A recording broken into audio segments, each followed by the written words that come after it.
Hello welcome guys, स्वागत है आपका मनी फ्लो ट्रेडिंग चैनल पर। तो बात करेंगे बीटीएसटी के बाद में क्या किस तरीके का माहौल बन रहा है अपने मार्केट में, क्या किस तरीके की न्यूज़ आपको यूएस मार्केट से देखने को मिल रही है, मिडिल ईस्ट से देखने को मिल रही है, क्या किस तरीके का स्ट्रक्चर अब मार्केट में बन रहा है, क्योंकि सारी चीज़ें बदल चुके हैं। मार्केट आज एक इंपॉर्टेंट लेवल के नीचे आ चुका है। सारी चीज़ को हम इस वीडियो में डिस्कस करने वाले हैं। वीडियो बहुत ही इंपॉर्टेंट होने वाला है। और दूसरी चीज़ यार, कल भी मैंने वीडियो बनाया था, काफ़ी लोग कह रहे हैं सर आपने वीडियो मेंबर्स ओनली क्यों किया। ओके यार, गलती से क्लिक हो गया, फिर मैंने ध्यान भी नहीं दिया, ठीक है ओके, इसलिए मेंबर्स ओनली हो गया, ठीक है ओके। आज आपको दिखेगा।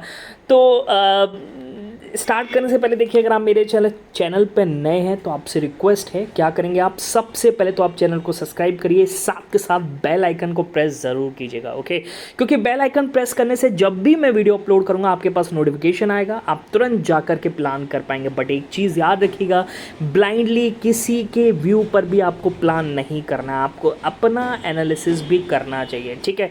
करेंगे फ़ायदा आपका ही है ओके। और एक चीज़ याद रखिएगा, डिस्क्लेमर है देना ज़रूरी है कि I am not SEBI registered, मैं सेबी रजिस्टर्ड बिल्कुल भी नहीं हूँ, इस चीज़ का ख्याल होना चाहिए ओके। तो अगर आपके पास कोई फाइनेंशियल एडवाइज़र हो ओके, तो वो आपके लिए बेनिफिशियल हो सकता है। क्लियर, चलिए आगे बढ़ते हैं और सबसे पहले डिस्कस करेंगे कि भाई लास्ट डे क्या लेकर के गया और आज मार्केट की किस तरीके की ओपनिंग देखने को मिली है, ठीक है। देखिए, जिस हिसाब से मार्केट की क्लोजिंग थी 24,200 के आसपास मार्केट क्लोज हुआ, प्रेशर था 200 के नीचे ही क्लोज हुआ, लग रहा था कि एक्सपायरी है तो 200 के आसपास क्लोज होगा, 200 से ऊपर भी क्लोज हो सकता है, ठीक है, पर नहीं, क्लोजिंग नीचे ही आई ओके।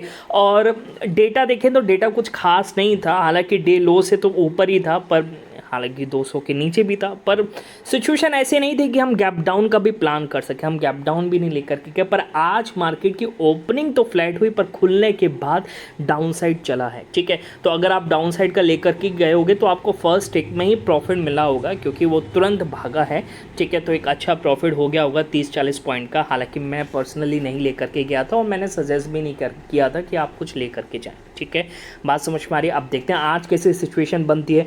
बाकी बात करें इंडिकेटर की, तो भाई लेफ्ट हैंड साइड पे पिक दिखाता हूँ। हालांकि कल वीडियो लाइव नहीं हो पाई थी, मेंबर्स ओनली थी, तो काफ़ी लोगों ने नहीं देखा होगा। तो आपको लेफ्ट हैंड साइड पे पिक दिख रहा होगा, ये कल का पिक है, फर्स्ट क्लास 4 ट्रेड इसने टारगेट के साथ दी, कोई एसएल नहीं था ओके। आज सुबह ये पिक मैंने डाला है, हालांकि फाइनल डे अभी बाकी है, ठीक है। एक ट्रेड और बन चुका है ओके, तो इसमें लगभग आपको 2 ट्रेड और एक एसएल दिख रहा होगा। बाकी फाइनल पिक मैं अपने Telegram channel per day and पर भी डाल दूंगा, थोड़ा बिजी था ओके, तो क्लिक भी नहीं कर पाया हूँ ओके। काफ़ी लोगों की क्वेरीज आ रही थी, यार क्वेरीज सॉल्व करना सबसे पहले होता है, ठीक है। बाकी तो ट्रेडिंग लेने के लिए तो मैंने बंदे भी बिठा रखे हैं, ठीक है। तो कहने का मतलब क्या है कि भाई इंडिकेटर फर्स्ट क्लास तरीके से काम करता है ओके। तो कोई भी आपको इमोशनल ट्रेडिंग नहीं करनी है, कोई भी नहीं सोचना कि यार एसएल थोड़ा सा इसके नीचे जाएगा तो ले लूँगा, 2 पॉइंट और रुक जाता हूँ, 3 पॉइंट नहीं ओके। एआई के थ्रू, एआई का ज़माना है ना ओके, तो एक स्मार्टली प्लान करना चाहिए, ठीक है ओके। कंसिस्टेंट प्रॉफिट करना है तो इमोशनल ट्रेडिंग को आपको छोड़ना पड़ेगा, ठीक है। इंडिकेटर चाहिए तो आपको क्या करना है, आपको जाना है टेलीग्राम पर ओके। और टेलीग्राम ज्वाइन कैसे करना पड़ेगा, मेरा चैनल, उसके लिए आपको जाना है इस वीडियो के डिस्क्रिप्शन में, डिस्क्रिप्शन पे आपको लिंक मिलेगा, वहाँ से जाकर के आप मेरा टेलीग्राम ज्वाइन कर सकते हैं और मेरे से कांटेक्ट कर सकते हैं, ठीक है। आपको इंडिकेटर मिल जाएगा ओके। बात समझ में आ रही है। लेफ्ट हैंड साइड पे कल तो बहुत ही अच्छा दिन था ओके, हालांकि आज कल साइडवेज था तब भी इतने अच्छे ट्रेड मिले हैं, ठीक है। आज डाउन साइड ज़रूर जा रहा है, पर अब थोड़ी सी स्ट्रेंथ कम हो चुकी है, ठीक है। चलिए देखते हैं दिन कैसा रहता है ओके। बात करते हैं आगे क्या चल रहा है मार्केट में, उसको समझते हैं। तो सबसे पहले डिस्कस करेंगे, अच्छा इसको आप डेली टाइम फ्रेम पर लगाकर देखिए, निफ्टी का देखिए। निफ्टी अब फाइनली, जो हम कहते हैं ना कि ट्रैपिंग, आज ये बड़े टाइम फ्रेम पर मैं आपको ट्रैपिंग समझाता हूँ। देखिए क्या लग रहा था कि मार्केट 24,300 का जो लेवल है, जो इस कैंडल नहीं, ये जो 8 जुलाई का कैंडल आपको ये रेड दिख रहा होगा, ठीक है। इस कैंडल पे लग रहा था कि मार्केट इसने निकाला तो अपसाइड चलेगा, डाउन साइड गया तो मतलब इसने डाउन साइड नहीं छूटा तो डाउन साइड चलेगा, ठीक है। पर मार्केट ने क्या किया, यहाँ पर डाउन ऊपर जा कर के इसने लिक्विडिटी ली और रिजल्ट ने भी ऐसा कर दिया कि भाई बिल्कुल ही नेगेटिव कर दिया। और नेगेटिव वालों को जो यहाँ पर बैठे होंगे और जिन्होंने ट्रैप करने की कोशिश करी होगी, मार्केट ने उनको ट्रैप किया। एक बार मार्केट ने कोशिश किया, फिर कल के दिन कोशिश किया, और अब मार्केट लोअर लेवल पर जा रहा है और 24,000 का लेवल भी तोड़ चुका है, ठीक है। हो सकता है अगर 24,000 के नीचे मार्केट क्लोजिंग रहती है तो हम 23,800 का भी लेवल तोड़ दें जल्द, कल के दिन भी तोड़ सकते हैं। ओके, बात समझ में आ रही है? तो मार्केट में वीकनेस बढ़ रही है और इसका रीज़न सिर्फ रिजल्ट ही नहीं है, ग्लोबल क्यूज भी ऐसे बन रहे हैं जो अपने मार्केट के लिए काफ़ी नेगेटिव बन चुके हैं। ठीक है, कैसे बन रहे हैं? और ट्रम्प फैक्टर फिर से यहाँ पर इंचअप हुआ है टैरिफ के साथ। चलिए सारी चीज़ को हम एक एक करके समझ लेते हैं क्या किस तरीके से को रिलेट कर रहे हैं। ठीक है, तो सबसे पहले तो देखिए निफ्टी बैंक, ओके, जो काफ़ी अच्छा परफॉर्म कर रहा था, निफ्टी आईटी चलने लगा तो ये थोड़ा साइडवेज हो गया। फिर जब इसके रिजल्ट आना स्टार्ट हुए, HDFC, okay, axis, yes bank, हालांकि आईसीआईसीआई बैंक ने अच्छा परफॉर्म किया, पर उसके बाद देखिए जिस तरीके की गिरावट देखने को मिली। हालांकि एचडीएफसी का वेटेज काफ़ी ज़्यादा रहता तो उसकी वजह से स्टॉक पूरी इंडेक्स में डिक्लाइन बन रहा है और लगभग आप देख रहे हैं 1.5% के आसपास के आपको गिरावट देखने को मिल रही है। ओके, काफ़ी नेगेटिव है। ओके, और जो हमारे एक और प्लेयर था, बड़ा प्लेयर यानी आईटी का, वो चल रहा था तो वो भी अब गिरना स्टार्ट हो गया। क्यों? क्योंकि ग्लोबल मार्केट में फिर से एआई स्टॉक्स में तेज़ी बनना स्टार्ट हुई, जो हम आगे डिस्कस भी करेंगे। ओके, तो जिसकी वजह से इसमें प्रॉफिट बुकिंग स्टार्ट हो गई। इस वजह से ये दो बड़े प्लेयर्स हैं, बैंक्स और आईटीज, ये दोनों ही गिर रहे हैं और मार्केट टूट रहा है। ओके, रुक नहीं रहा है। ओके, इंपॉर्टेंट लेवल्स को तोड़ रहा है। ठीक है, चलिए अब जैसे मैं आपको कह रहा था कि आईटी की मतलब आईटी स्टॉक्स में फिर से तेज़ी बनी है, तो मैं आपको यहाँ पर दिखाना चाहूँगा कल का अगर आप यूएस मार्केट देखेंगे तो यूएस मार्केट में काफ़ी अच्छी रैली बनी है।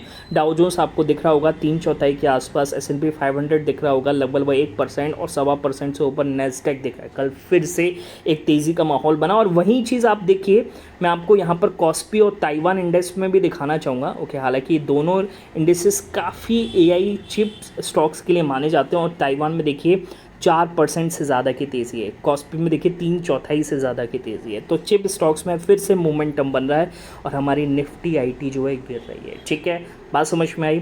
अच्छा, एक और फैक्टर यानी ट्रम्प फैक्टर फिर से बात करते हैं। फिर से टैरिफ के साथ ये इंचअप हो गया। ओके, हालांकि टैरिफ लगाने का एक और रीज़न है, वो आगे इस वीडियो में आएगा, पर कहने का मतलब है कल इनका बड़ा अनाउंसमेंट आया।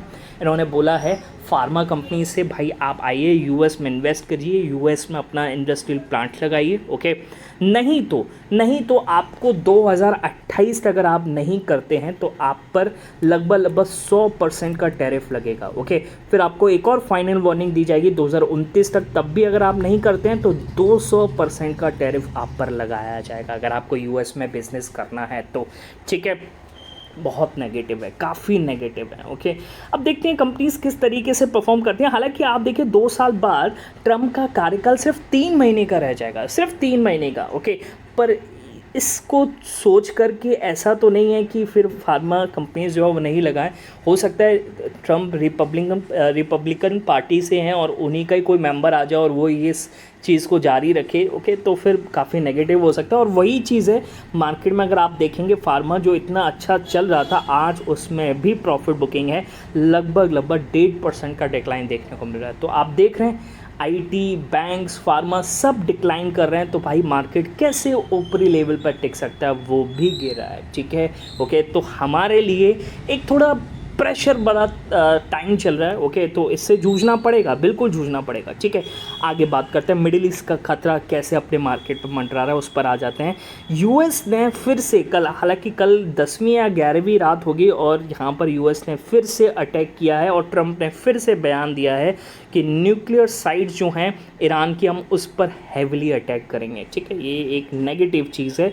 ओके, ईरान भी चुप नहीं है, ईरान भी लगातार यूएस बॉम्बिंग के बाद उसने यूएस बेसिस जो जॉर्डन और बहरीन में उन पर अटैक किया और साथ के साथ कुवैत में भी अटैक किया है। ओके, छोड़ नहीं रहा है। ओके, ईरान लगातार रिटेलिएट कर रहा है। ठीक है, और आपको मैं बता रहा था कि टैरिफ क्यों लगा रहे हैं। आप देखिए यूएस ईरान वॉर में लगभग $37.5 बिलियन का खर्चा हुआ है यूएस का। ओके, कहीं से तो पैसा वसूलना है, तो बस ये टैरिफ लगा करके फार्मा कंपनी से लूटना चाहते हैं और कुछ नहीं। 100% का टैरिफ, ये कोई मायने बात है? हालांकि यहाँ पे गोल्डमैन सच का ये भी कहना है कि भाई ये टैरिफ जो हैं वो सेटल होंगे, 10 से 15% के आसपास ही टैरिफ लेंगे। ठीक है, ओके, पर काफ़ी मुसीबत होने वाली है फार्मा कंपनीज के लिए, क्योंकि यूएस में प्लांट लगाना और उसके बाद वहाँ पर लेबर कॉस्ट कितनी महंगी पड़ती है। देखते हैं किस तरीके से वो इस चीज़ को हैंडल करते हैं। क्लियर? चलिए आगे बात करते हैं। ओके, एक और चीज़ है यहाँ पर, मार्को रूबियो ने ये भी बोला है कि भाई जो टेहरान है यानी ईरान जो है वो बातचीत को लेके सीरियस नहीं है। ओके, उनका मानना ये है। ओके, तो देखते हैं क्या किस तरीके का इफेक्ट देखने को मिल सकता है। और देखिए एक और बड़ी न्यूज़ है, हौती ग्रुप है ये आपको बता दूं मैं, ये है यहाँ पर यमन्स का हौती ग्रुप है। उन्होंने ट्यूसडे को अपने स्टेटमेंट लिखा है, उन्होंने ये लिखा है कि पिछले 24 घंटे में 6 वेसल्स जो है उनको अपना रास्ता बदलना पड़ा है। ओके, जिसमें से इंडिया का भी एक वेसल्स था। ओके, जब ये न्यूज़ मार्केट में आई उसके बाद एक जंप देखने को मिला है ब्रेंट क्रूड में। क्यों? क्योंकि देखिए सप्लाई पर इफेक्ट पड़ा है, सप्लाई अब रुक रही है, ये दिख रहा है। ओके, और एक और रिपोर्ट ये भी कहती है कि भाई हॉर्मुज़ पर अब ट्रैफिक बिल्कुल ज़ीरो के बराबर हो चुका है। ओके, तो ये दोनों चीज़ें बहुत नेगेटिव हैं। तो कहने का मतलब क्या है कि क्रूड जो हम कल लगभग $87 के आसपास छोड़ के गए थे वो अब यहाँ पर $94 हो चुका है, बहुत ही नेगेटिव है। और एक रिपोर्ट ये भी कहती है कि जल्द ये 120 के आसपास भी ट्रेड कर सकता है। ओके, तो नेगेटिव न्यूज़ का तो भंडार बन चुका है। ओके, और आप कहते हैं कि मार्केट चल क्यों नहीं रहा ऊपर। ठीक है, आगे बढ़ते हैं। किस तरीके के सेंटिमेंट मिल रहे हैं यूएस फ्यूचर्स थे, तो यूएस फ्यूचर्स भी आज नेगेटिव में है, तगड़ा नेगेटिव है। नैस्डैक देखेंगे तो 3/4 के आसपास नेगेटिव में है। ठीक है, ओके, एफआईएस ने क्या किया कल, एफआईएस ने भी बेचा है। ओके, हालांकि कैश मार्केट में थोड़ी बहुत बाइंग दिख रही होगी, पर फ्यूचर्स में आप देखिए उन्होंने निफ्टी बैंक निफ्टी दोनों में बेचा है और उन्होंने यहाँ पर स्टॉक्स में भी बेचा है। ठीक है, 1690 करोड़ के आसपास की आपको ये दिख रहा होगा, इतना बेचा है। ठीक है, तो कुल मिलाकर के ओवरऑल तो सेलिंग ही है। ठीक है, अब आपको क्या करना चाहिए, आ जाते हैं फटाफट से। देखिए मेरे हिसाब से देखिए मार्केट की क्लोजिंग 24,000 से नीचे क्लोज होना पॉजिटिव नहीं है, बिल्कुल। ओके, बिल्कुल भी पॉजिटिव नहीं है। ठीक है, पर क्या ऐसे केस में हम डाउन साइड का प्लान कर सकते हैं? देखिए स्ट्रक्चरली ये तो कहता है मार्केट कि भाई आपको डाउन साइड का प्लान करना चाहिए। ठीक है, ओके, अब जब सब नेगेटिव हैं तो एक पॉजिटिव स्पार्क अगर आ गया तो सब कुछ पॉजिटिव हो जाता है। ठीक है, ऐसा भी पॉसिबल होता है। ओके, तो मेरे हिसाब से आप देखेंगे जिस तरीके का डेटा बन रहा है, जिस तरीके का स्ट्रक्चर बना है, उस हिसाब से अगर 24,000 के नीचे क्लोजिंग होती है तो आपको गैप डाउन का प्लान करना चाहिए। 24,000 के नीचे भी नहीं, थोड़ा और नीचे हो, 23,980 के नीचे क्लोजिंग होगा तो हम गैप डाउन का प्लान करेंगे। ठीक है, ओके, पलट के ऊपर आ गया 24,000 के ऊपर तो कुछ भी नहीं ले जाएंगे। ओके, और मान लीजिए अभी 1 घंटा है और यहाँ से 24,260 के ऊपर आ गया तो फिर भाई उस केस में हो सकता है बड़ी न्यूज़ आई होगी, क्योंकि बहुत बड़ा चलना पड़ेगा और बड़ी न्यूज़ मतलब पॉजिटिव न्यूज़ होगी।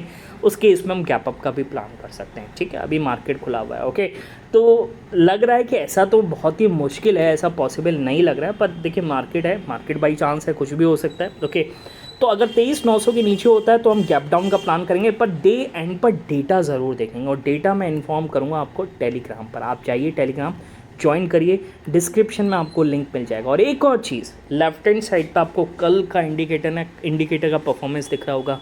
राइट हैंड साइड पर सुबह ये मैंने पिक डाला है अपने टेलीग्राम पर, वो परफॉर्मेंस दिख रहा है। हालांकि फाइनल पिक मैं हम लास्ट में डाल दूंगा मार्केट क्लोजिंग के बाद। ओके, तो कुल मिलाकर के फर्स्ट क्लास तरीके से काम कर रहा है। मैं डेली पिक शेयर कर रहा हूँ। ओके, अगर आपको चाहिए जाइए टेलीग्राम ज्वाइन करिए, डिस्क्रिप्शन से जा करके वहाँ से आप मेरे से कांटेक्ट करिए। मेरी आप वहाँ पर आपको आईडी भी दिख जाएगी। ठीक है, वहाँ से आप मेरे से कांटेक्ट करेंगे, आपको इंडिकेटर मिल जाएगा। ठीक है, बात समझ में आ गई।